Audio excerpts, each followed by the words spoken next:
Balloon சேலஞ்சுக்கு ரெடியா? சொல்லு, என்ன பண்ணணும்? இந்த பலூனை ஊதணும், ஆனா வாயால ஊதக்கூடாது, எந்த பம்பாலையும் ஊதக்கூடாது. ஆனா நீ பலூனை ஊதணும். இந்த டேப் எல்லாம் பார்க்காத, தண்ணி பிடிச்சலாம் ஊதக்கூடாது. என்ன பண்றது? இப்ப இருவா.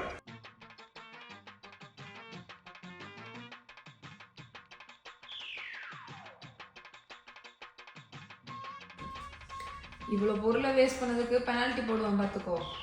நீ பண்ற சமையலுக்கு நான் பெனால்டி போட்டேன்னா அப்புறம் என்ன வருது? ரெண்டும் ஒண்ணுதான். சரியா? ஒர்க் ஆகலையே. நினைச்சேன் எப்படி ஒர்க் ஆகும். சும்மா விளையாட்டுக்கு சொன்னேன். இப்ப பாரு. എന്നാ സാറേ മനസ്സിലായോ?